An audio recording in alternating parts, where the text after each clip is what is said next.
Mari kita berdoa. Tuhan kami sungguh bersyukur kami bisa berkumpul lagi, kembali melanjutkan akan kelas ketam ini. Kami akan membahas sesuatu yang baru, tema yang baru, berkati, supaya dengan ini semua kami boleh semakin mengenal kebenaran, terhindar dari kesesatan, dan Kau memabukkan kami yang sudah diberkati ini, boleh menjadi berkat bagi yang lain. Kami menyambut kebenaran-Mu dalam nama Yesus kami berdoa. Amin. Baik, kita akan membahas tentang Kristen dan Katolik, persamaan dan perbedaannya. Tapi sebelumnya di YouTube kita itu ada yang tanya ya, yang YouTube yang apologetika terhadap Unitarianisme bagian yang kedua. Ini juga kayaknya pernah tanya juga ini Mas Bro nih ya. Nanti admin mungkin bisa tulis di bawah itu nanti untuk bisa lihat yang pembahasan ini ya. Dia nulisnya panjang sekali ya, kira-kira begini. Fakta realita kenyataannya, fakta realita kenyataannya, ya lengkap banget ya. 3.500 tahunan yang lalu Musa hidup sebagai nabi bersama bangsa Israel di Mesir. Fakta realita kenyataannya pada saat yang sama hidup berjuta-juta manusia lain di seluruh penjuru dunia, di 5 benua, Amerika, Asia, Afrika, Australia, Eropa. Fakta realita kenyataannya manusia itu terdiri dari banyak bangsa-bangsa, seperti bangsa China, Mongol, Indian, Persia, Arab, Viking, Tartar, Arkadia, dan seterusnya. Fakta realita kenyataannya 2000 tahunan yang lalu Yesus hidup bersama bangsa Israel di Nazaret, Yerusalem. Fakta realita kenyataannya pada saat yang sama juga hidup berjuta-juta bangsa lain selain bangsa Israel di seluruh penjuru dunia, di 5 benua, Amerika, Asia, Afrika, Australia, dan seterusnya. Kelihatannya hiperbola ya, sampai berjuta-juta bangsa-bangsa ya. Fakta realita kenyataannya pada saat yang sama sudah ada banyak bangsa-bangsa selain bangsa Israel dan memiliki berbagai macam agama seperti Hindu, Zoroaster, Taoism, Buddha, animisme, paganisme, dan lain sebagainya. Fakta realita kenyataannya di Bible cuma bercerita tentang kisah hidup nabi-nabi bangsa. Pertanyaan aku, 1. Bagaimana nasib bangsa-bangsa lain selain bangsa Israel? Apakah mereka masuk surga atau ke neraka? 2. Apakah ada nabi-nabi yang dikirim Tuhan untuk bangsa-bangsa selain bangsa Israel? 3. Kalau Tuhan Yesus itu Tuhan yang menjadi manusia dan harus diimani, dipercaya, dan kalau tidak percaya Yesus itu akan masuk neraka, berarti kan Yesus punya kewajiban moral untuk beritahu seluruh manusia, seluruh bangsa bahwa dia adalah Tuhan yang menjadi manusia yang harus diimani, dipercaya. Pertanyaannya, kenapa Yesus cuma tinggal di Nazaret, Yerusalem, tidak keliling dunia, kasih tahu semua orang bahwa dia adalah Tuhan yang menjadi manusia yang harus diimani, dipercaya. 4. Apakah Tuhan hanya untuk bangsa Israel? Mohon kamu jawab. Siap. Wah. 1 ya. Bagaimana nasib bangsa-bangsa lain selain bangsa Israel? Apakah mereka masuk surga atau ke neraka? Fakta realita kenyataannya, Alkitab mengatakan semua manusia berdosa. Seluruh manusia dalam semua bangsa berdosa dan harusnya ke neraka. Jalan satu-satunya untuk selamat hanyalah percaya Yesus. Ya, bangsa Israel yang percaya Yesus selamat, yang tidak percaya Yesus tidak selamat. Termasuk bangsa lain. Kalau percaya Yesus selamat, kalau tidak percaya Yesus tidak selamat. Lalu bagaimana bangsa Israel yang sebelum Yesus datang? Mereka punya iman adalah iman yang ke depan. Iman yang mengimani Yesus yang akan datang. Dan mereka selamat karena iman semacam itu. Yang kedua, apakah ada nabi-nabi yang dikirim Tuhan untuk bangsa-bangsa selain bangsa Israel? Jawabannya tidak ada. Nabi berasal dari bangsa Israel. 3. Kalau Yesus Tuhan yang menjadi manusia dan harus diimani, dipercaya. Dan kalau tidak percaya Yesus itu, tidak percaya Yesus akan masuk neraka. Berarti kan Yesus punya kewajiban moral untuk beritahu seluruh manusia, seluruh bangsa bahwa dia adalah Tuhan yang menjadi manusia dan seterusnya. Yesus tidak ada kewajiban. Ya. Mas Bro, begini Mas Bro ya. Ada orang punya utang. Dia ditagih sama yang ngutangi dia. Lalu orang yang punya hutang ini tidak bisa bayar, dan waktu ditagih dia marah-marah sama yang ngutangi dia. Dia marah dan ngomong, kamu tuh mestinya bayarin hutangku. Gimana Mas Bro? Orang semacam ini waras enggak kira-kira? Sudah utang, tidak bisa bayar, ditagih, yang utang ini suruh bayarin. Tidak waras orang semacam ini ya. Jadi kebanyakan juga kita. Kita ini sudah nyakiti Tuhan, sudah berdosa luar biasa, masih kita mengharap Tuhan mengasihi kita. Itu luar biasa ya. Kita sudah nyakiti Tuhan, sudah dosa sama dia, masih minta Tuhan sayangi kita. Yesus tidak ada kewajiban moral ya untuk itu. Tetapi meskipun dia tidak ada kewajiban moral untuk itu, tapi dia memberikan yang namanya anugerah. Yaitu dia mau mencintai orang-orang yang berdosa. Yang tidak layak dicintai tapi dia mau cintai. Dan karena itu dia datang ke dalam dunia. Bahkan bukan hanya datang, tapi dia datang untuk menggantikan semua hukuman orang berdosa. Lalu kenapa Yesus tidak keliling dunia?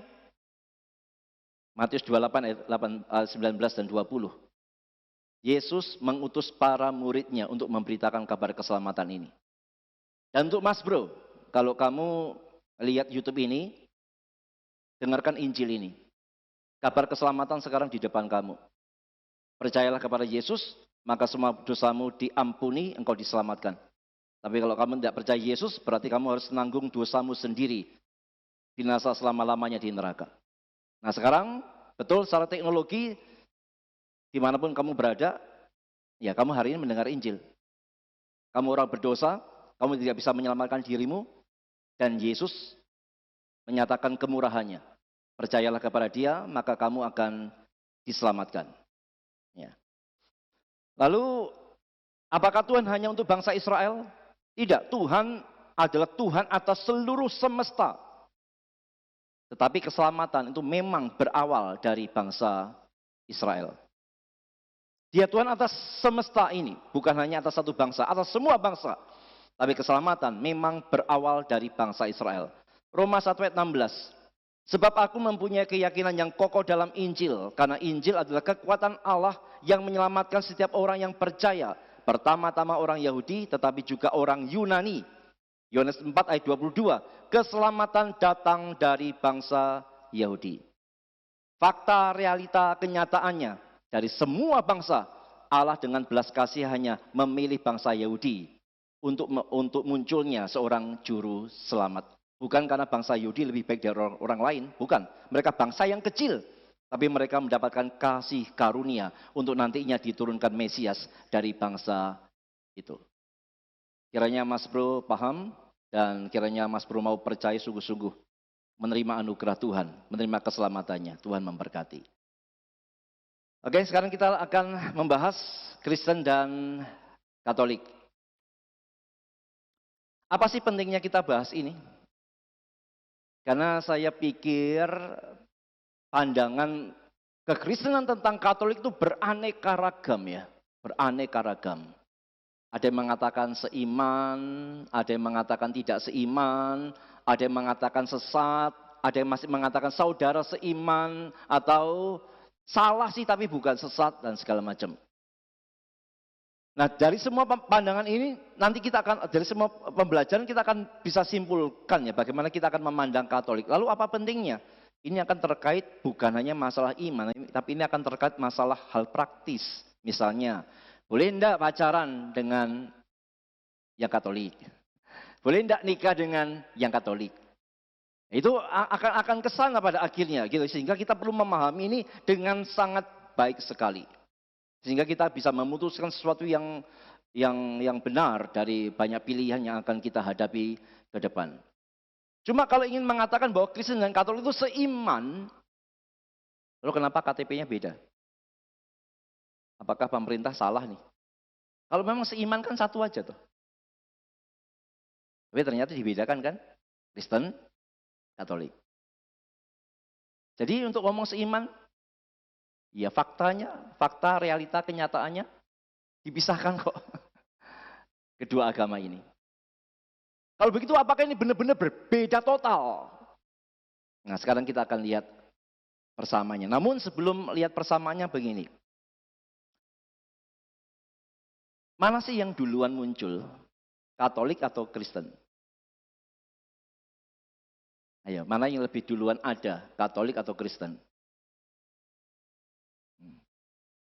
Dari kacamata Katolik, mereka akan mengatakan Protestan itu muncul sebagai penyimpangan dari Katolik. Dari kacamata Katolik ya. Mereka menganggap kita, ini Protestan itu adalah memberontak. Pemberontakan dari Katolik. Di 1517, Martin Luther itu loh, tokohnya. Ya, jadi dalam kacamata mereka, dianggap mereka ada duluan, lalu di abad 16, itu muncul Protestan yang nyimpang dari yang lurus. Itu dari kacamata Katolik ya. Tapi bagaimana dari kacamata kita orang-orang Kristen?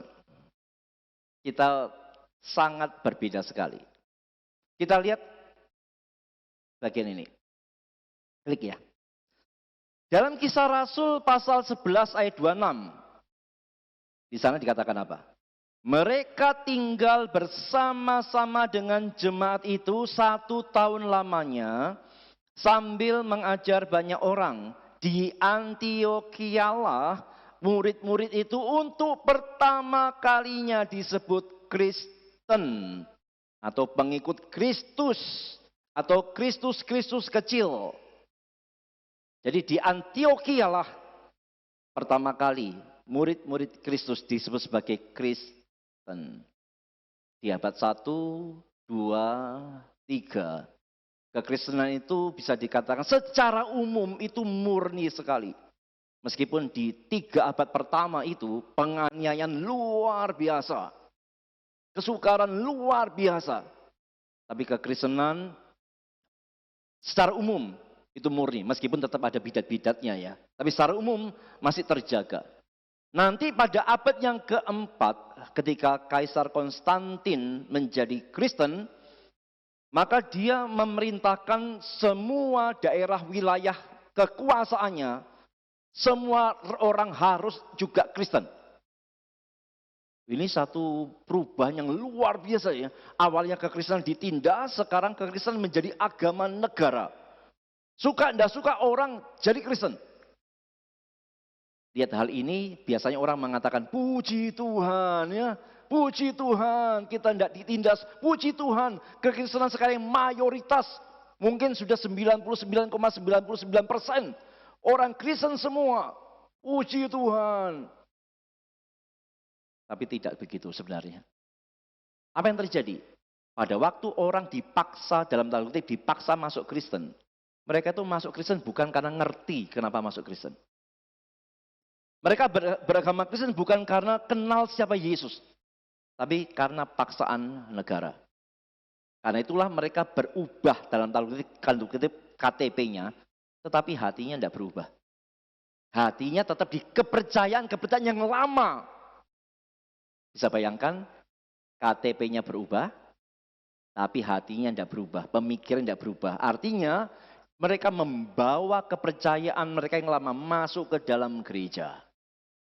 Dari situlah terjadi penyimpangan-penyimpangan, yaitu ketika orang-orang yang agamanya Kristen tapi tidak mengerti kekristenan secara sungguh-sungguh, hadir di gereja, jadi aktivis, jadi pengurus, mengambil keputusan dan sebagainya, sehingga dari situ gereja mulai bercampur ajarannya. Bukan lagi murni dari Alkitab, tapi dari kepercayaan-kepercayaan mereka yang lama itu. Dari sana mulai banyak penyimpangan. Banyak sekali.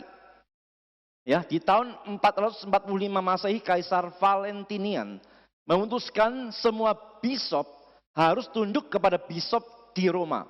Roma waktu itu menjadi pusat gereja. Ingat ya, waktu itu yang berkuasa Romawi ya. Ya, mereka terpusat di kota Roma dan akhirnya Konstantin Valentinian memutuskan semua bishop itu tunduk kepada bishop Roma. Itu nantinya akan menjadi cikal bakal kepausan. Semua tunduk satu komando di Roma itu. Ya, itu menjadi cikal bakal kepausan dan ya nantinya namanya jadi Katolik Roma. Kenapa? Ya pusatnya di Roma. Ya, Roma menjadi pusat gereja. Dan penyimpangannya makin lama makin luar biasa banyaknya. Sampai pada puncaknya di 1517. Apa yang terjadi? Melihat penyimpangan-penyimpangan yang luar biasa, Tuhan menggerakkan seorang namanya Martin Luther, meskipun dia bukan satu-satunya reformator ya. Tapi dia dipakai Tuhan untuk menggebrak itu, sehingga melalui hari reformasi yang kita kenal 31 Oktober itu, terjadi reformasi. Yang kemudian hasil reformasi itu disebut sebagai Kristen Protestan. Kenapa reformasi? Karena gereja harus kembali ke jalan yang benar. Gereja harus kembali ke arah yang benar. Kenapa perlu kembali ke arah yang benar? Karena sudah disimpangkan demikian jauh. Reformasi mengembalikan lagi. Jadi kalau dalam kacamata ini, bukan Roma Katolik muncul duluan. Kristen muncul duluan. Lalu Roma Katolik melakukan penyimpangan. Dan kemudian reformasi mengembalikan ke jalan yang sebenarnya. Bagaimana kekristenan itu. Sehingga namanya Kristen Protestan. Sehingga dari kacamata Katolik, Kristen Protestan dianggap sebagai pemberontak. Tapi dari kacamata kita, orang Kristen, Protestan adalah kembali ke bentuk yang semula. Ya, jadi begitu ceritanya ya. Tinggal kita mau pakai kacamata yang mana.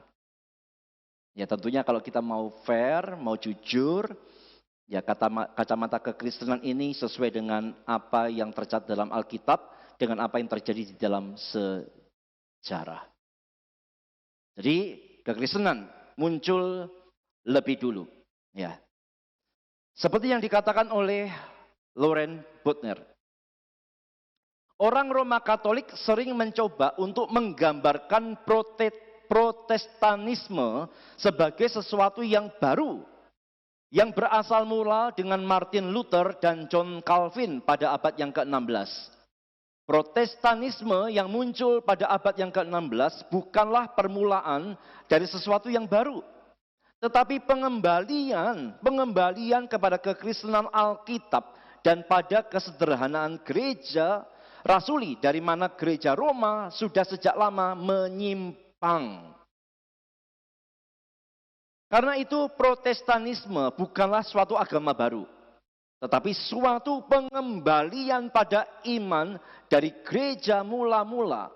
Itu adalah kekristenan yang dibersihkan dengan dibuangnya semua sampah yang terkumpul selama abad pertengahan. Bukan yang baru, tapi pengembalian kepada iman dari gereja mula-mula setelah disimpangkan demikian lama dan demikian jauh oleh Roma Katolik. Ya. Sekarang kita akan lihat persamaannya. Apa persamaannya Kristen dan Katolik? Ya, apalagi? Apa persamaan Kristen dan Katolik?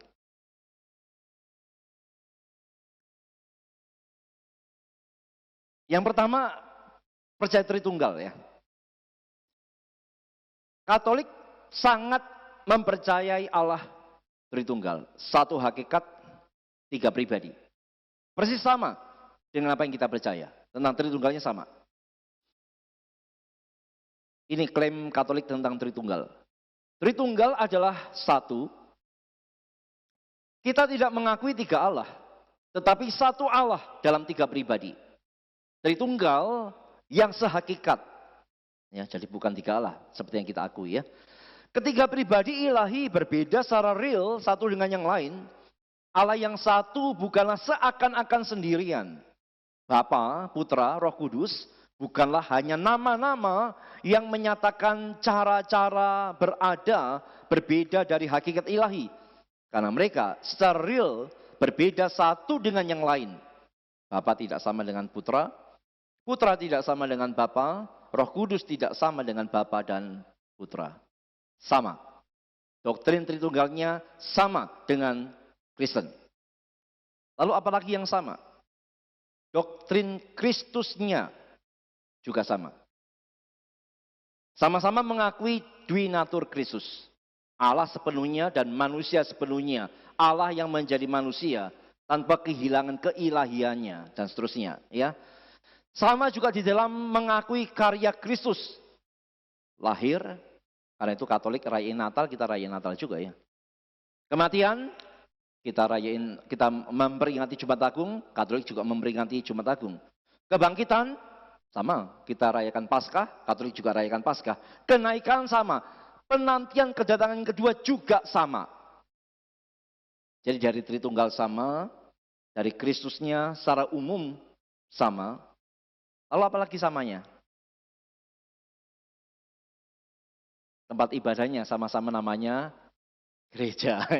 Ya, sama-sama tempat ibadahnya namanya gereja ya. Ya, sama-sama ada salibnya, meskipun ada bedanya juga ya ornamen-ornamen di dalamnya ya.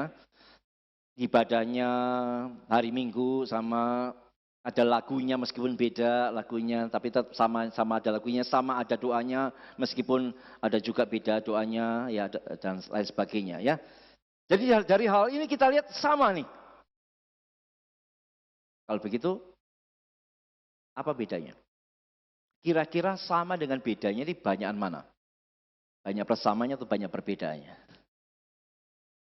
Kita akan lihat satu persatu mulai malam hari ini ya. Perbedaan yang sangat mencolok dari kesenian Katolik. Kita tidak tahu akan sampai berapa sesi ya, tidak tahu ya. Kita jalankan saja. Perbedaan yang sangat mencolok adalah tentang sumber otoritas. Kekristenan mempercayai sola scriptura. Hanya Alkitab. Alkitab satu-satunya sumber otoritas. Yang berhak menentukan ini benar atau salah, ini sesat atau sejati, hanya Alkitab. Semua keputusan sinode, gereja, pendapat pendeta, khotbah, semua itu di bawah Alkitab semua. Tidak peduli yang khotbah siapa, tapi kalau isinya tidak sesuai dengan Alkitab harus dikatakan salah.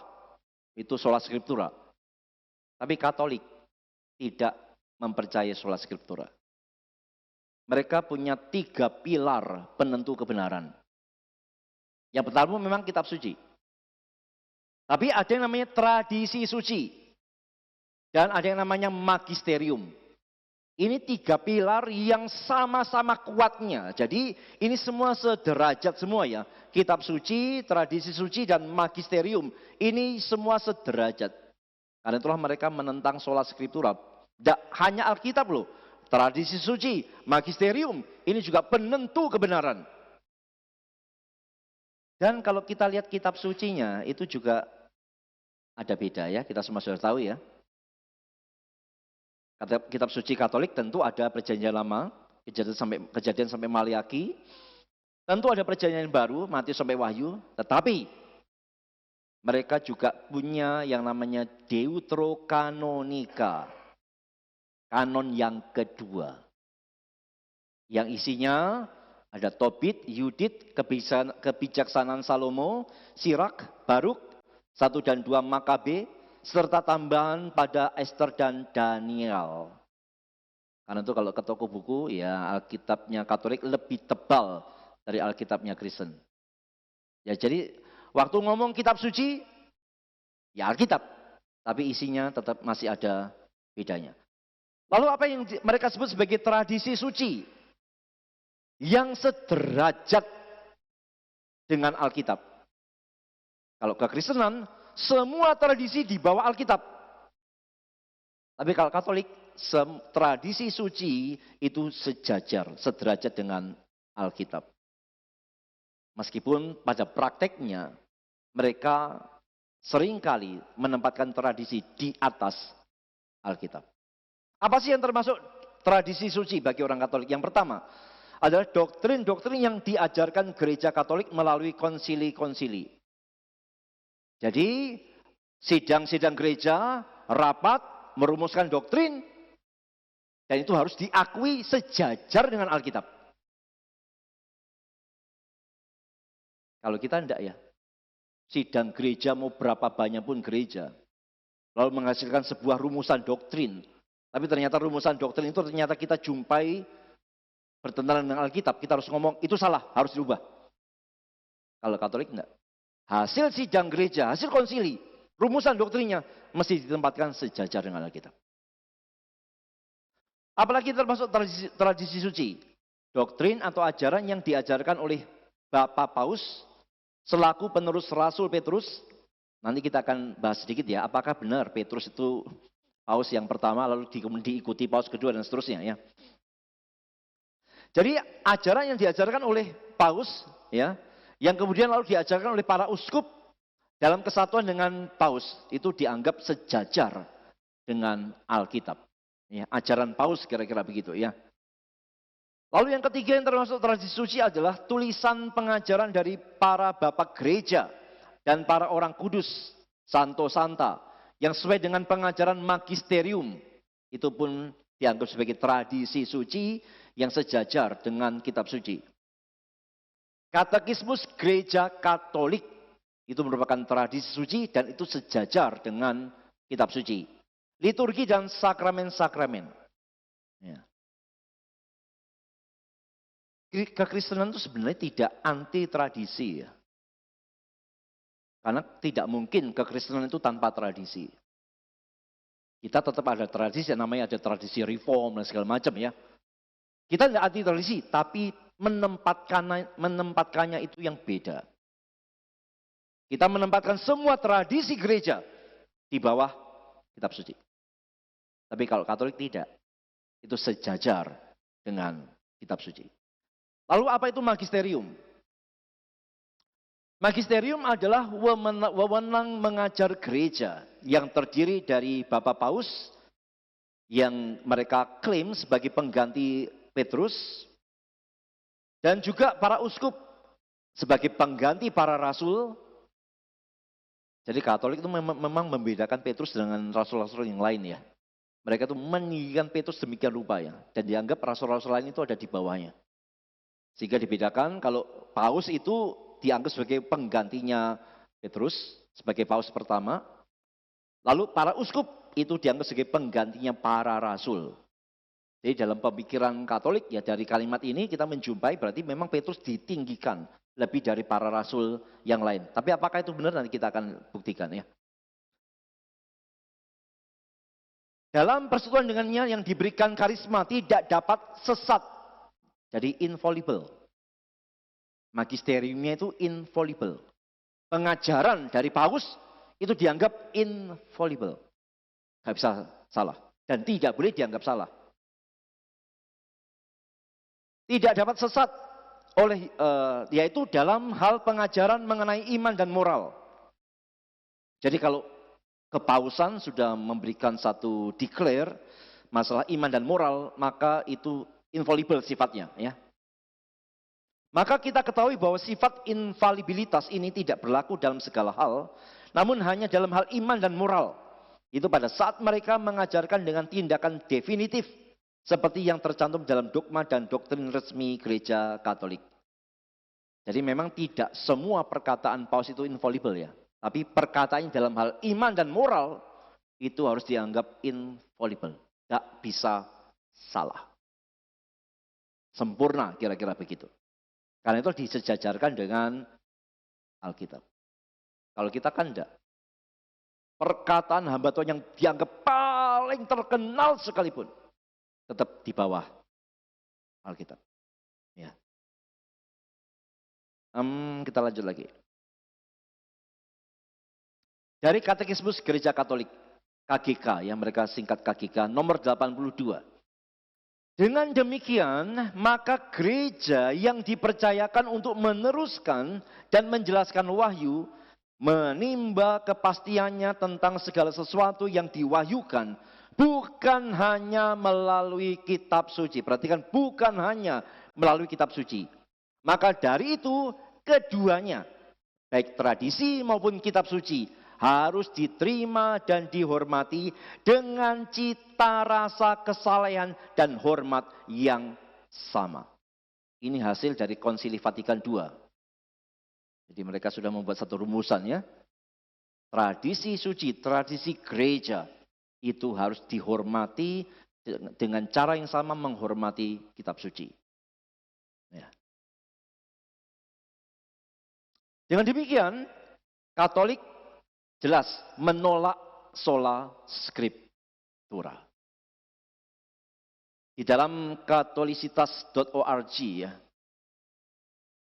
penulisnya mengatakan begini. Dengan demikian, kita ketahui gereja Katolik tidak mengatakan bahwa kitab suci lebih tinggi atau lebih penting dari tradisi suci. Melainkan menekankan kesatuan antara keduanya, yaitu kitab suci dan tradisi suci pada tingkat yang sama. Pada tingkat yang sama. Karena keduanya berasal dari Tuhan dan mengarahkan umat beriman kembali kepada Tuhan. Gereja Katolik tidak merendahkan kitab suci dalam hal ini, melainkan hanya menyampaikan bahwa kitab suci bukan satu-satunya pedoman iman. Karena memang Tuhan menyampaikan sabdanya tidak hanya melalui kitab suci. Memang jadi kurang ngerti juga ya, kalau Tuhan menyampaikan firman-Nya bukan hanya melalui Alkitab. Berarti tradisi gereja, apakah itu juga merupakan firman Tuhan? Keputusan Paus, pengajaran Paus, apakah itu juga firman Tuhan? Di dalam kekristenan kita diajarkan bahwa kita mengakui Alkitab itu infallible, inherent, dan hanya Alkitab. Tidak diberikan kepada yang lain. Dan Alkitab sudah close kanonnya. Sehingga kita tidak akan mempercayai bahwa Allah itu masih berfirman seperti dia menggerakkan penulis-penulis Alkitab menuliskan wahyunya. Tidak, sudah close itu. Ya. Jadi kalau dalam pengakuan Katolik mengatakan semacam ini ya, meskipun mereka mengatakan kami tidak merendahkan kitab suci dalam hal ini. Tetapi kalau kemudian tidak meninggikan kitab suci, lalu menyejajarkan dengan tradisi suci, dalam pandangan mereka ini bukan merendahkan, tapi dalam pandangan kita ini cukup merendahkan. Meskipun secara verbal tidak mengatakan merendahkan, tapi dengan menyejajarkannya dengan yang bukan Alkitab. Itu sebenarnya tergolong merendahkan sebenarnya. Saya tidak merendahkan presiden. Tapi misalkan kita menyamakan presiden dengan jabatan yang lebih rendah dari itu. Kan secara tidak langsung itu merendahkan. Kita sih tidak ngomong merendahkan presiden, tidak ngomong kita. Secara verbal tidak ngomong. Tapi kita menganggap jabatan presiden seperti jabatan yang di bawahnya. Sejajar dengan itu. Ya, secara tidak langsung kita merendahkan. Meskipun secara verbal kita tidak ngomong merendahkan. Jadi ketika dalam tulisan ini dikatakan tidak merendahkan kitab suci, melainkan menyejajarkannya dengan tradisi. Dalam kacamata saya ini sudah merendahkan. Karena kalau ingin meninggikan kitab suci maka tinggikan sebagai satu-satunya otoritas. Ya, bukan disejajarkan dengan yang lain. Sekarang kita lihat tentang prinsip sola scriptura ya. Jadi ini yang kita sudah melihat perbedaan-perbedaannya ya. Baru langkah-langkah awal kita sudah melihat perbedaan yang cukup tajam ya antara Kristen dan Katolik ya. Mereka mengatakan sola scriptura salah tuh. 3 pilar ini sejajar, kitab suci, tradisi, dan magisterium. Tapi kita tidak. Sola scriptura hanya Alkitab. Kita akan lihat dari Norman dan Mackenzie di dalam bukunya Roman Catholics and Evangelical. Kitab suci adalah sumber otoritas yang terutama dan absolut. Keputusan akhir dalam menentukan untuk semua doktrin dan praktek, yaitu iman dan moral. Dan bahwa kitab suci tidak lebih dan tidak kurang. Dan tidak ada lagi yang lain yang diperlukan untuk iman dan moral. Kita lihat ini adalah semacam pernyataan tentang sola scriptura itu loh. Kitab suci, hanya kitab suci, tidak lebih, tidak kurang, tidak yang lain. Itu penentunya. Kekristenan tetap mengakui ada tradisi, tetap mengakui ada pengajaran-pengajaran gereja. Tetapi semua itu letaknya di bawah kitab suci. Ya, ini sangat membedakan sekali. Sekarang kita lihat apa sih dasar Alkitab untuk sola scriptura. Menarik sekali di dalam Katolisitas itu, penulisnya itu mengatakan begini. Sola scriptura, hanya Alkitab saja. Mereka mengatakan, itu salah karena itu tidak punya dasar kitab suci. Wah, menarik ya. Jadi sola scriptura, yang mengatakan hanya Alkitab saja, itu tidak ada dasar Alkitabnya, katanya. Dianggap sola scriptura ini hanya semboyan saja ya, yang tidak ada berdasar Alkitab. Tapi kita lihat, dasar Alkitab tentang sola scriptura ya, tentu bagian yang tidak asing adalah 2 Timotius 3, 16 dan 17. Segala tulisan yang diilhamkan Allah memang bermanfaat untuk mengajar, untuk menyatakan kesalahan, untuk memperbaiki kelakuan, dan untuk mendidik orang dalam kebenaran. Dengan demikian tiap-tiap manusia kepunyaan Allah diperlengkapi untuk setiap perbuatan baik. Segala tulisan yang diilhamkan Allah, sebenarnya lebih tepatnya adalah segala tulisan dinafaskan Allah. Segala tulisan ini kitab suci. Tidak dikatakan kitab suci, tradisi dan sebagainya. Tidak, tapi kitab suci. Itu dinafaskan Allah. Untuk apa? Ngajar. Jadi ngajarnya mesti berdasar apa? Kitab suci. Menyatakan kesalahan. Berdasar apa? Kitab suci. Memperbaiki kelakuan. Berdasar apa? Kitab suci. Mendidik orang. Berdasar apa? Kitab suci. Ini menjadi ayat kunci untuk yang mendasari sola scriptura. Kenapa? Karena kitab suci itu yang dinafaskan Allah. Bukan yang lain. Bukan yang lain. Ya, bukan yang lain. Memang sih kalau kita ngomong begini nanti yang Katolik akan ngomong, ya tapi kan bukan hanya kitab suci. Tapi kan tesnya gampang kok. Bukankah tradisi-tradisi di dalam Katolik itu seringkali itu ada revisi? Kalau bukan revisi, ada pertentangan. Ada paus yang membolehkan ini, nanti paus berikutnya tidak memperbolehkan. Itu ada semacam itu. Dan tidak mungkin itu diinspirasikan Allah. Kalau diinspirasikan Allah, maka tidak akan pernah berubah dari awal sampai selama-lamanya. Ya. Tidak berubah. Jadi, 2 Timotius 3, 16 dan 17 itu mesti diakui dasar yang kuat. Karena tulisan ini adalah kitab suci itu dinafaskan Allah. Ya. Lalu dasar Alkitab yang lain. Kisah Rasul 17 ayat 11. Orang-orang Yahudi di kota itu lebih baik hatinya daripada orang-orang Yahudi di Tesalonika. Sebenarnya lebih mulia hatinya terjemahnya ya.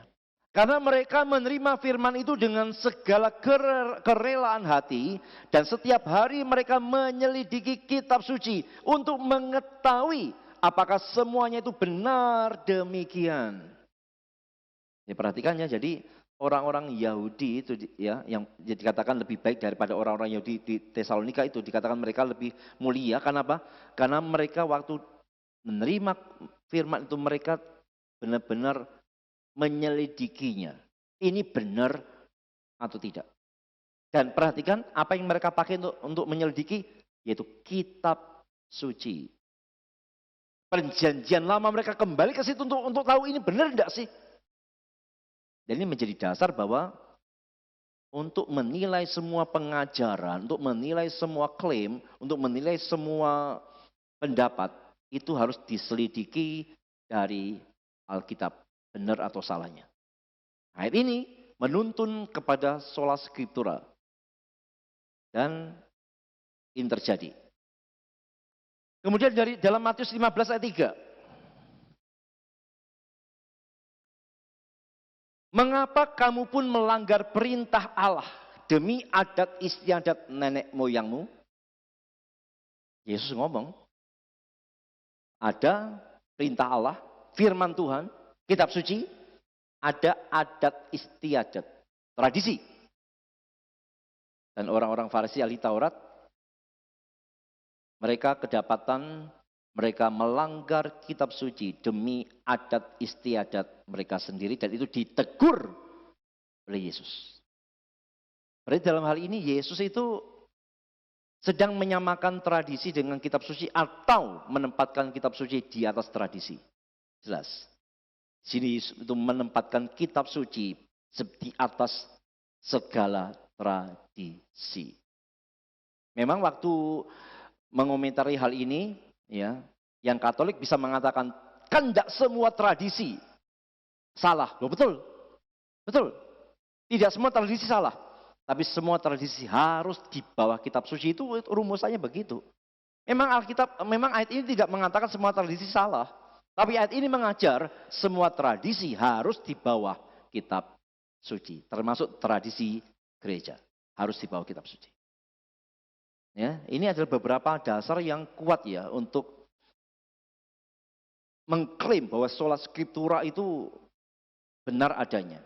Jadi tuduhan bahwa sola scriptura tidak ada dasar Alkitabnya, itu tuduhan yang asal. Karena ada dasar Alkitab untuk sola scriptura itu.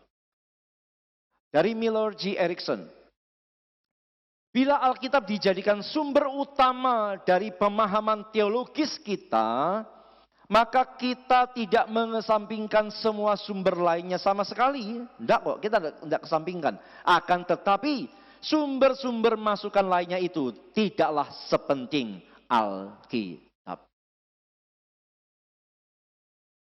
Sola Scriptura itu tidak menafikan semua pendapat, semua tradisi ya.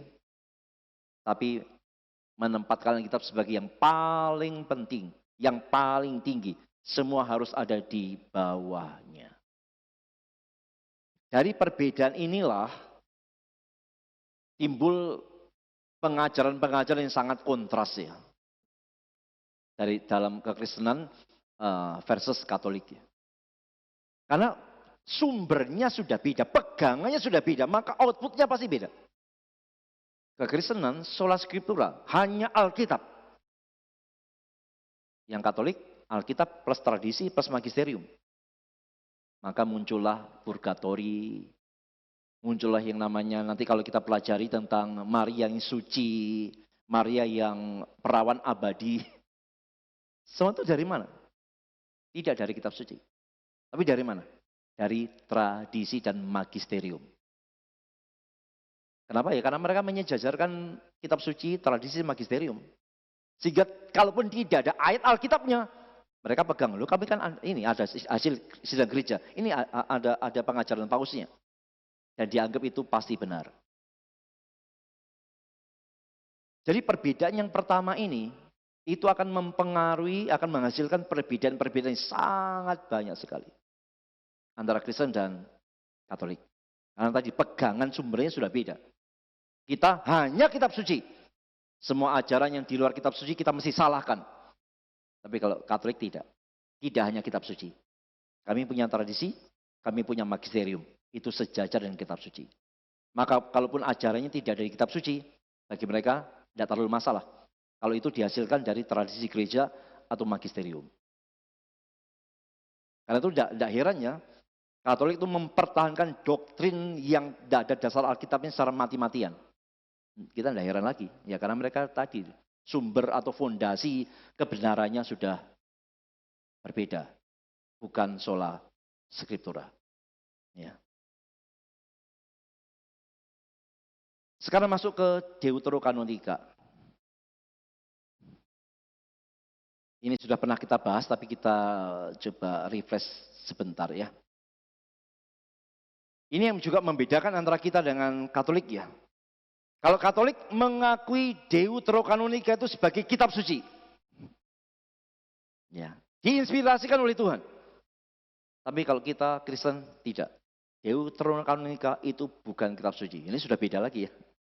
Tadi dasar kebenarannya sudah beda. Sekarang kita masuk lebih dalam lagi tentang tentang kitab sucinya. Deuterokanonika bagi Katolik kitab suci, bagi kita bukan kitab suci. Kita mau lihat dari Hellis Bible Handbook apa yang dia katakan tentang Deuterokanonika ini. Atau dalam bahasa lain disebut sebagai apokrifa. Meskipun Katolik tidak mau ya ini disebut sebagai apokrifa. Apokrifa itu artinya sumbernya tidak jelas. Siapa yang nulis tidak jelas. Ya, mereka tidak mau. Kitab-kitab itu disebut sebagai apokrif tidak mau ya. Tapi Deuterokanonika mereka terima. Ya. Ini adalah nama yang biasanya diberikan pada 14 kitab-kitab yang ada dalam beberapa Alkitab di antara Perjanjian Lama dan Perjanjian Baru. Kitab-kitab ini berasal usul dari abad 1 sampai 3 sebelum Masehi. Jadi kitab Deuterokanonika itu umurnya tua ya. Abad 1 sampai 3 sebelum Masehi. Ini ada di dalam masa intertestamental. Masa hampa, tidak ada nabi. Tuhan tidak berfirman. Pada masa itu Deuterokanonika ini ada. Kitab-kitab itu ada.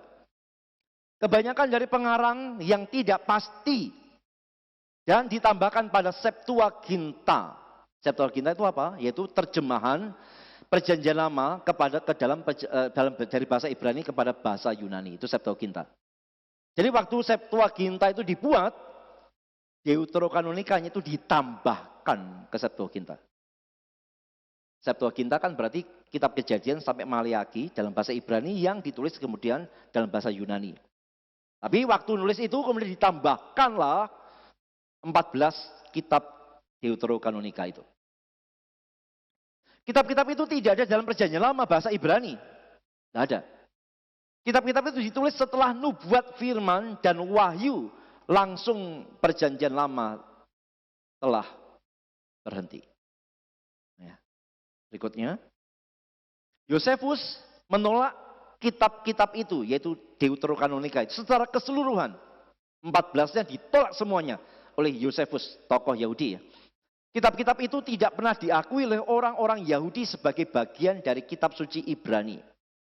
Karena itu mereka mengadakan konsili Yahudi yang namanya konsili Jamnia oleh salah itu. Mereka dengan tegas menolak Deuterokanonika. Ya. Kitab-kitab itu tidak pernah dikutip oleh Yesus atau dimanapun dalam Perjanjian Baru.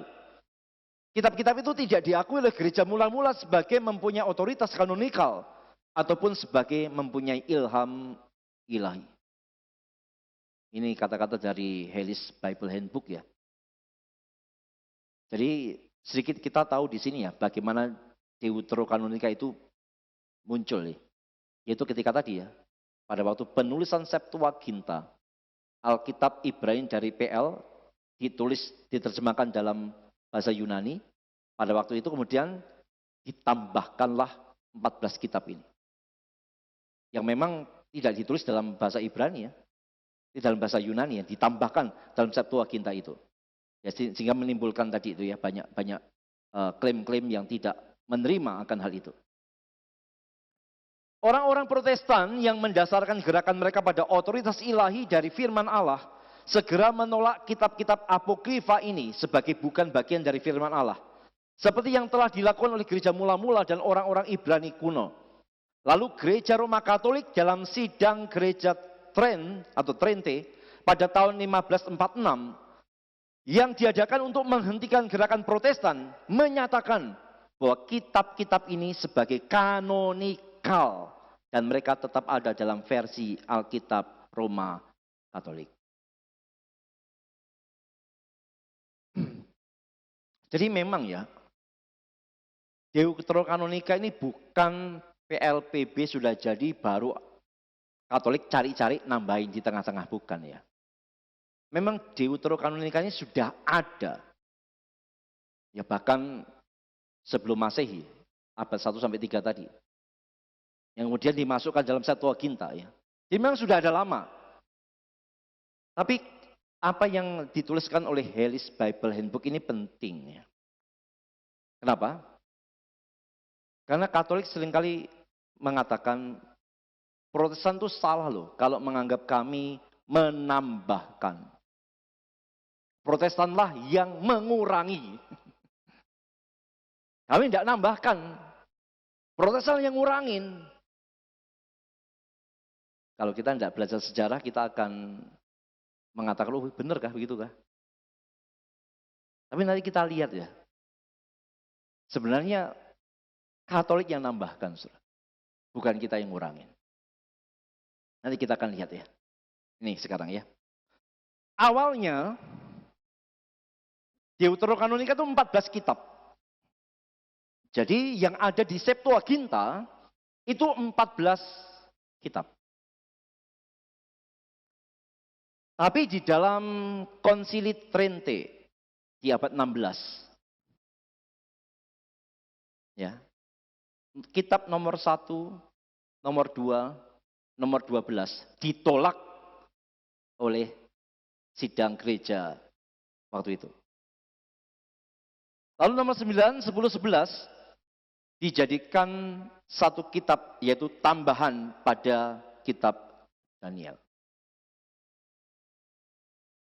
Pertanyaan sekarang adalah kenapa mereka kok tidak langsung terima semuanya? Mengapa kitab nomor 1, 2, dan nomor 12 itu dibuang sama mereka? Padahal ini sudah satu kesatuan nih ya. Deuterokanonika sudah satu kesatuan, ke-14 kitab yang memang sudah ada di Septuaginta. Lalu kenapa mereka rapat, lalu melihat Septuaginta, dan akhirnya memutuskan, ini nomor 1, nomor 2, 12, bukan kanon nih, bukan kitab suci nih.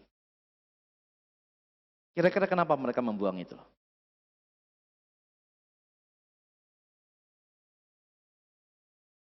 Kembali ke kesaksian Loren Bodmer. Kitab Esdras yang kedua ditolak karena di dalamnya ada penolakan terhadap doa orang mati. Konsili Trente dengan jelas menyeleksi hanya buku-buku atau kitab-kitab yang akan membantu mereka dalam pertentangan dengan para reformator. Dan tidak ada satupun dari kitab-kitab atau buku-buku itu menjanjikan mereka untuk melakukan hal itu. Ingat ya, mereka mengajarkan purgatori ya. Jadi orang-orang yang tidak sempurna, tidak langsung masuk surga, tapi di purgatori, di api penyucian dulu. Sehingga mesti didoakan dan segala macam itu loh. Kasih persembahan segala macam supaya cepat keluar dari api penyucian. Dan itu kan berarti memang ada pengajaran doa untuk orang mati. Lalu mereka lihat kelompok reformator kan tolak itu semua. Tidak boleh doa untuk orang mati, tidak boleh itu. Salah itu. Lalu mereka lihat kitab Esdras, loh, wah ini ada melarang doa orang mati ini. Padahal kita ngajarin juga doa untuk orang mati boleh. Ini kitab Esdrasnya tidak boleh ini. Gimana ini? Buang aja. Gampang, buang aja. Apakah ini kanon? Apakah ini firman Tuhan? Lalu siapa yang ngotak-ngatik ini? Kita yang mengurangi atau mereka yang menambahkan? Coba kita lihat ya, apa sih bunyinya 2 Esdras 7 ayat 105 ini? 2 Esdras 7 ayat 105, demikianlah juga tidak seorang pun akan pernah memohon bagi orang lain pada hari itu. Dan tidak seorang pun akan meletakkan beban pada orang lain. Sebab pada hari itu setiap orang akan menanggung sendiri kebenaran atau ketidakbenaran perbuatannya. Tidak bisa didoakan. Gampangnya gitu loh. Orang-orang mati gak bisa didoakan. Mereka sudah tanggung sendiri akibatnya. Tidak bisa didoakan. Nah, ini kan bertentangan dengan praktek Katolik yang masih ya memperbolehkan doa untuk orang mati. Apalagi terkait dengan purgatori atau api penyucian itu. Mereka buanglah kitab Esdras itu. Ya. Dari Pendeta Budi Asali. Kenapa sih kita ini menolak benar-benar Deuterokanonika ini? Dalam perjanjian baru, itu ada kira-kira 260 kutipan langsung dari Perjanjian Lama.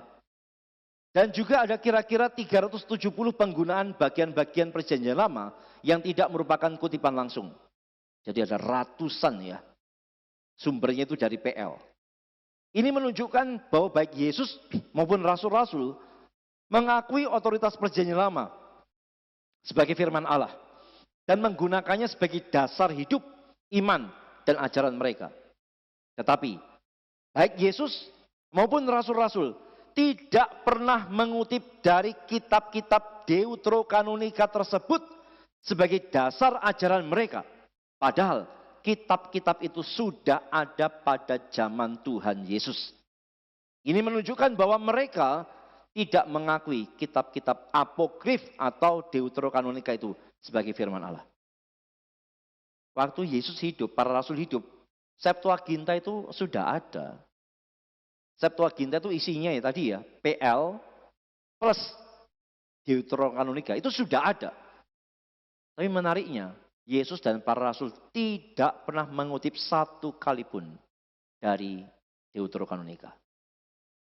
Tapi kutipan yang ada itu ada dari Perjanjian Lama. Memang tidak semua kitab dari PL dikutip, tidak. Tapi kitab-kitab PL itu membentuk semacam satu kesatuan ya. Artinya mengutip satu kitab dianggap mengutip kelompok kitab itu. Ya. Tapi di dalam Deuterokanonika tidak ada kutipan sama sekali baik oleh Yesus maupun para rasul. Oleh karena itulah kita mengatakan Deuterokanonika itu bukanlah firman Tuhan, bukan kitab suci. Dasar yang lain atau bukti yang lain, mengapa kita menolak Deuterokanonika itu? Karena banyak doktrin sesat di dalam kitab-kitab itu. Misalnya Tobit 4 ayat 10 dan 11. Memang berbuat baik kepada orang miskin adalah korban yang diperkenankan Allah yang maha tinggi. Lakukan hal itu maka engkau akan terlepas daripada kegelapan maut. Perhatikan ya, Tobit mengajarkan apa? Berbuat baik kepada orang miskin, lepas dari maut. Ini berarti keselamatan karena perbuatan. Mungkinkah yang semacam itu kitab suci? Kalau ini kitab suci, ini akan tabrakan dengan begitu banyak ayat yang mengatakan kita diselamatkan bukan karena perbuatan, tapi hanya karena iman. Ini bukan hanya berbeda, tapi bertentangan ya dengan Alkitab.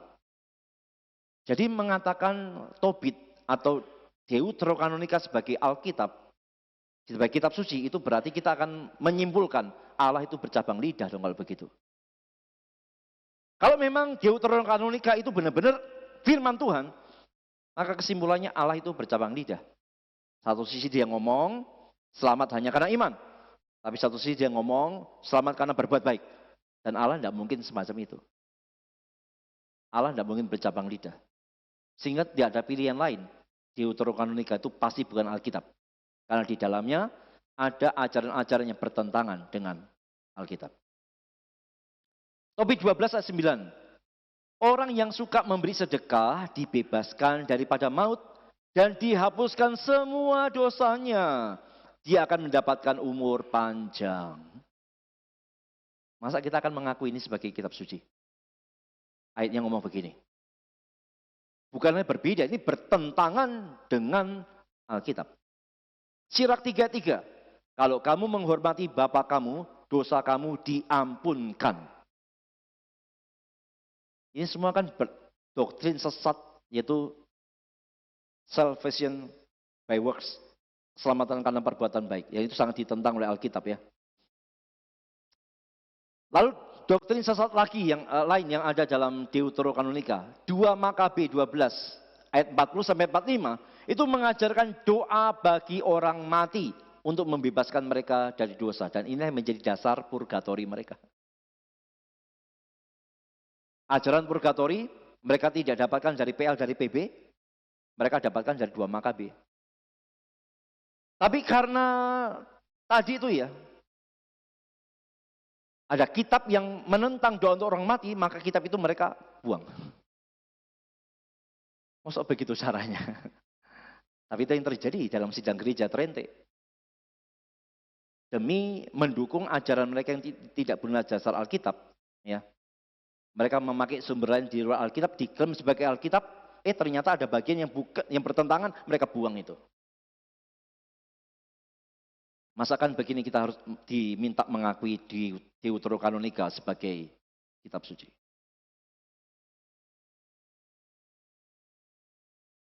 Dua Makabi 15 ayat 11-14 mengajarkan adanya orang-orang kudus yang menjadi pengantara kita di surga. Ini bertentangan dengan Ibrani 4 ayat 14, Ibrani 8 ayat 1, 1 Yohanes 2 ayat 1 yang menyatakan bahwa Yesus adalah satu-satunya pengantara antara kita dan Allah. Jelas bertentangan ya. Makabi ngomong para santo, para santa itu menjadi pengantara kita di surga. Tapi Alkitab ngomong Yesus satu-satunya pengantara. Bukan salah satu, itu satu-satunya. Jadi mana mungkin kita mengakui kitab semacam ini sebagai kitab suci. Bukan hanya berbeda loh, tapi bertentangan. Saudara. Ya, mesti kesimpulannya pasti bukan kitab suci. Memang beberapa tokoh itu tetap menggiring orang Kristen, tetap menghargai Deuterokanonika ya. Tapi mesti hati-hati, karena Deuterokanonika ini isinya campur aduk antara sejarah, antara mitos dan doktrin yang salah. Ya, jadi ada beberapa tokoh Kristen lah ya, yang pasti bukan Reform ya, yang memang tidak mengakui Deuterokanonika sebagai kitab suci, tapi mengarahkan orang tetap menghargainya. Tapi ingat, Deuterokanonika itu campuran antara sejarah, mitos, dan berisi juga ajaran-ajaran yang sesat. Di dalam Deuterokanonika juga ada sesat sejarahnya ya. Misalnya, dalam pembukaan kitab Yudit, itu dikatakan bahwa Nebukadnezar adalah Raja Niniwe. Padahal Nebukadnezar raja mana? Babel. Masa sih Allah lupa? Ya tidak mungkin lah ya. Salahnya fatal banget nih. Lalu diceritakan ada pemberontakan 10 suku di bawah Yerobeam yang terjadi tahun 925 sebelum Masehi. Lalu dikatakan bahwa Tobit masih hidup setelah pembuangan 10 suku itu yang terjadi tahun 725 sebelum Masehi. Padahal di bagian lain Tobit itu dicatat meninggal pada usia 158. Artinya kalau Tobit meninggal 158, ya dia tidak sempat menikmati setelah pembuangan. Tidak cocok ngitungnya ini tahun-tahunnya. Masa begini adalah kitab suci. Ada sesat doktrin, ada juga sesat sejarah. Ini laki-laki yang membedakannya. Ya, jadi persamaannya Tritunggal sama, kristologi sama, tempat ibadah nama gereja sama, tapi dasar otoritas kebenarannya beda. Pandangan tentang Deuterokanonika beda. Ya. Sekarang yang terakhir. Pandangan tentang Petrus sebagai paus. Jelas ya, waktu mereka menyatakan tentang tradisi suci, tentang magisterium, mereka mengkaitkannya dengan kepausan yang mereka yakini adalah penerus dari Petrus. Jadi sesuai dengan apa yang sudah kita baca dalam catatan tadi, itu kita bisa simpulkan mereka mengangkat Petrus itu lebih tinggi daripada rasul yang lain. Petrus ini kepalanya para rasul. Pengganti Petrus adalah paus. Para rasul kemudian digantikan oleh para uskup. Ya. Nah, sekarang apakah Petrus itu benar-benar paus? Bagi orang Katolik pasti Petrus dianggap sebagai paus yang pertama. Tapi apakah benar? Apa sih dasarnya mereka untuk mengatakan Petrus sebagai paus yang pertama? ada dalam Matius 16 ayat 15 sampai 18. Ini dasar yang mereka pakai ya, untuk mengatakan bahwa Petrus adalah paus yang pertama. Lalu Yesus bertanya kepada mereka, tetapi apa katamu? Siapa aku ini? Maka jawab Simon Petrus, engkau adalah Mesias, Anak Allah yang hidup. Kata Yesus kepadanya, berbahagialah engkau Simon bin Yunus, sebab bukan manusia yang menyatakan itu kepadamu, melainkan Bapa-Ku yang di surga. Dan aku pun berkata kepadamu, engkau adalah Petrus, dan di atas batu karang ini, aku akan mendirikan jemaatku, dan alam maut tidak akan menguasainya. Perhatikan ayat 18. Bagaimana Katolik itu menafsirkannya. Dan aku pun berkata kepadamu, Yesus berkata kepadamu siapa? Petrus. Engkau adalah Petrus. Dan di atas batu karang ini, bagi orang Katolik batu karang ini siapa? Petrus. Di atas engkau Petrus, aku akan mendirikan jemaatku dan alam maut tidak akan menguasainya. Menguasainya, menguasai Petrus. Itu cara Katolik menafsirkan. Tapi penafsiran ini sangat salah. Sangat salah. Kenapa? Yesus berkata kepada Petrus, engkau adalah Petrus. Dalam bahasa Yunani itu artinya batu kecil. Dan di atas batu karang ini kata Yunani bukan Petros tapi Petra. Batu besar. Aku akan mendirikan jemaatku. Jadi kalau menurut orang Katolik, batu karang itu adalah Petrus. Bagi Kristen bukan. Batu karang bukan Petrus. Kalau begitu batu karang ini apa atau siapa? Engkau Petrus, engkau batu kecil, dan di atas batu besar ini, aku akan dirikan jemaat. Apa batu karang itu? Batu besar itu apa? Pengakuan Petrus. Pengakuan yang mana? Pengakuan yang mana? Engkau adalah Mesias, Anak Allah yang hidup. Maka di atas pengakuan ini dianggap sebagai batu karang yang kokoh. Yesus akan mendirikan gerejanya dan alam maut tidak akan menguasainya. Ini siapa? Gereja. Jadi di atas pengakuan Yesus sebagai Mesias dan Anak Allah itulah gereja akan kokoh berdiri. Maut tidak akan pernah menguasai gereja. Begitu mestinya penafsirannya. Tapi Katolik sudah memberikan penafsiran yang sangat berbeda. Jadi dianggap bahwa batu karang itu adalah Petrus. Tapi sebenarnya batu karang itu adalah pengakuan Petrus. Yaitu Yesus adalah Mesias, Anak Allah yang hidup.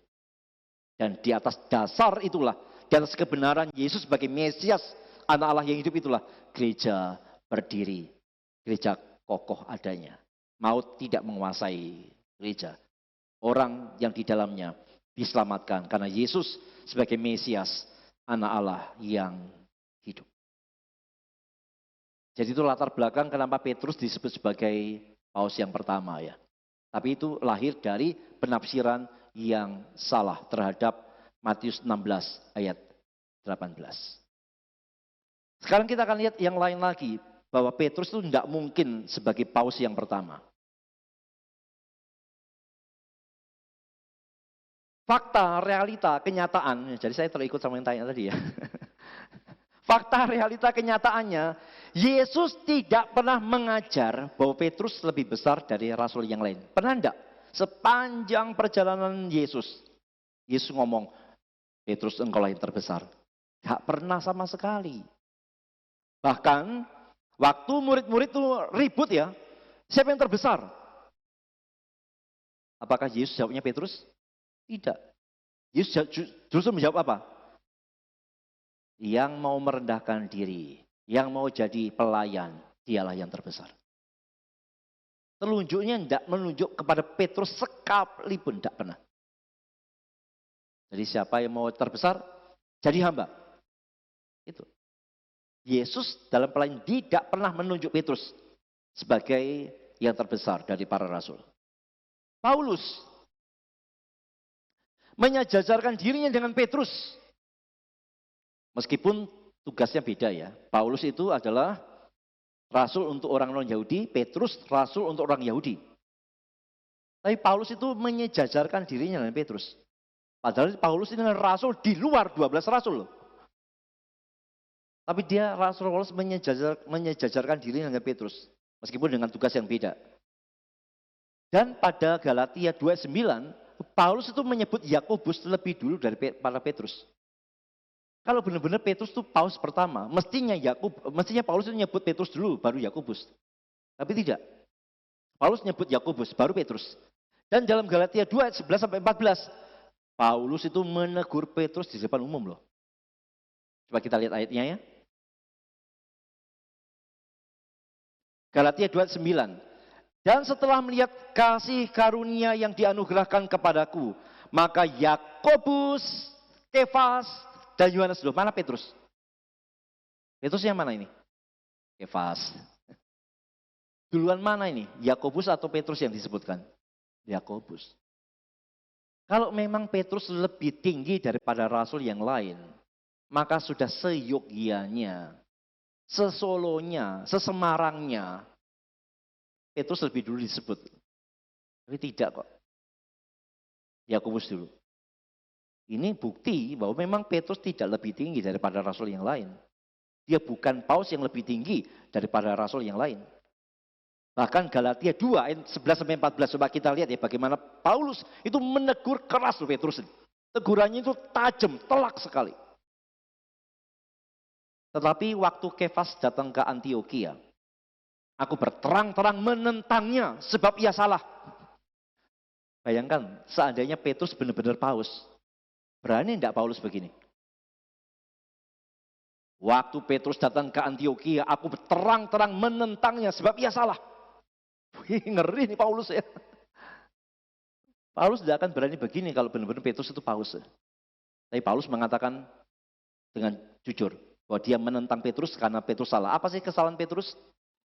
Karena sebelum beberapa orang dari kalangan Yakobus datang, ia makan sehidangan dengan saudara-saudara yang tidak bersunat. Tetapi setelah mereka datang, ia mengundurkan diri dan menjauhi mereka karena takut akan saudara-saudara yang bersunat. Jadi orang-orang yang bersunat, sebelum orang-orang bersunat datang, ya, sebelum orang-orang Yahudi itu datang, Petrusnya enjoy ngomong, ngobrol sama yang non-Yahudi ya. Yang tidak bersunat itu. Tapi waktu yang orang-orang Yahudi datang dari golongan Yakobus datang, wah dia langsung pergi. Apa? Takut tidak enak sama yang golongan bersunat ya.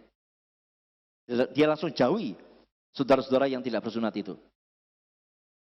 Dan orang-orang Yahudi yang lain pun turut berlaku munafik dengan dia. Jadi langkahnya Petrus itu berdampak pada orang-orang Yahudi yang ada di waktu ada sehidangan dengan yang tidak bersunat itu ya. Ikut angkat kaki juga tuh. Sehingga Barnabas sendiri turut terseret oleh kemunafikan mereka. Bagi Paulus ini kamu munafik. Tidak ada yang bersunat, kamu mau tuh duduk sama saudara seiman yang tidak bersunat. Dari kelompok bersunat, kamu tiba-tiba pergi. Maka Paulus ngomong tuh, kalian tuh munafik. Ayat 14, tetapi waktu kulihat bahwa kelakuan mereka itu tidak sesuai dengan kebenaran Injil. Apa sih kebenaran Injil?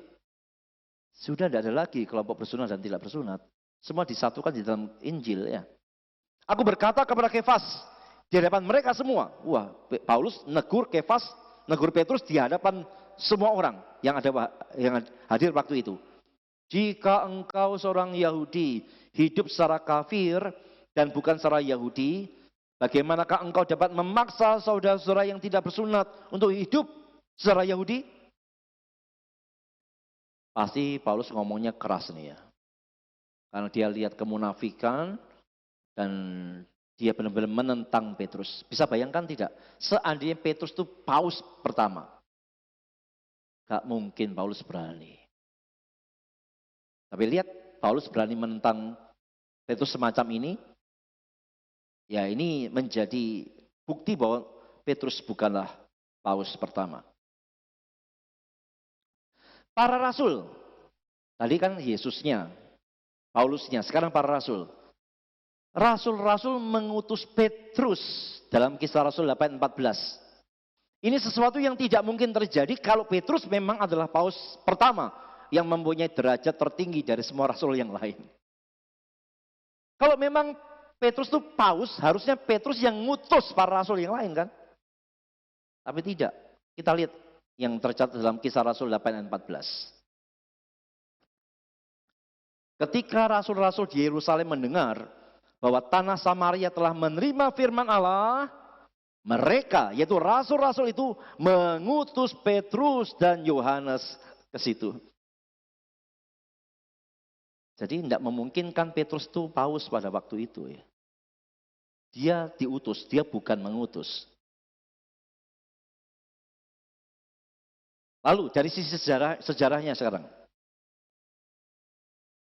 Tradisi Katolik berkata bahwa Petrus menjabat sebagai bisop pertama di Roma mulai 42 sampai 67 Masehi dan mati syahid di Roma pada tahun 67 Masehi. Jadi klaimnya dari Katolik, Petrus itu menjadi paus pertama mulai tahun 42 sampai 67. Tapi Alkitab tidak pernah menyinggung hal itu sedikit pun, sekalipun.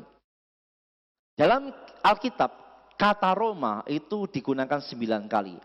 Tapi tidak pernah dikaitkan dengan Petrus. Alkitab kan juga merupakan sejarah ya. Harusnya kalau benar-benar Petrus itu sebagai paus pertama di Roma, mestinya dari 9 kali kata Roma muncul. Minimal 1 kali lah tentang Petrus, tapi gak ada sama sekali. Dan dalam Galatia pasal 2 ayat 7 sampai 8, dikatakan bahwa Petrus itu adalah rasul untuk orang Yahudi. Jadi tidak mungkin dia itu jadi bisop di Roma.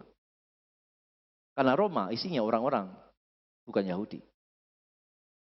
Dia itu panggilan pelayanannya untuk orang-orang Yahudi.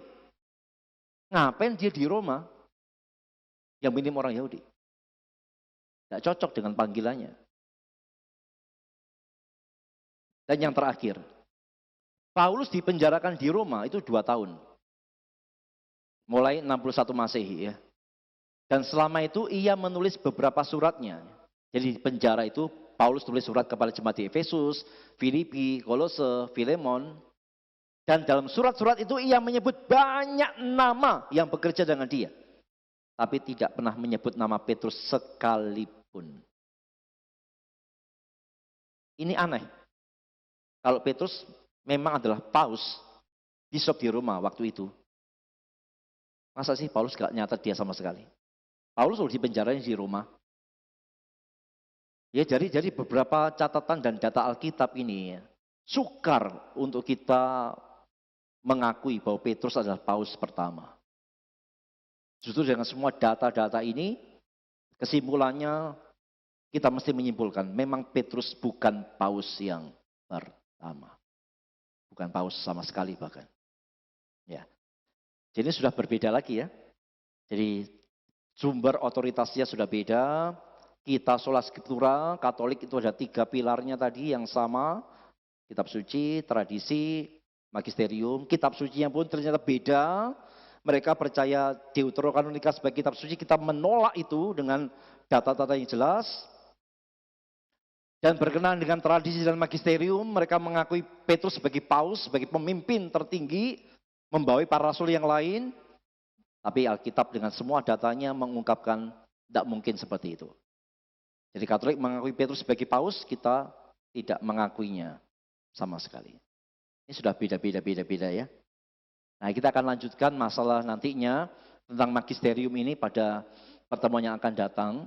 Apakah benar pengajaran dari paus itu sifatnya infallible seperti yang mereka klaim? Nanti kita akan bahas dengan pembahasan-pembahasan yang lain masih dalam tema perbedaan-perbedaan antara Kristen dan Katolik. Oke, kita cukup sampai di sini malam hari ini. Silakan kalau ada yang bertanya, silakan di topik ini ya. Jangan tanya Maria, jangan tanya apa purgatori, ya itu nanti.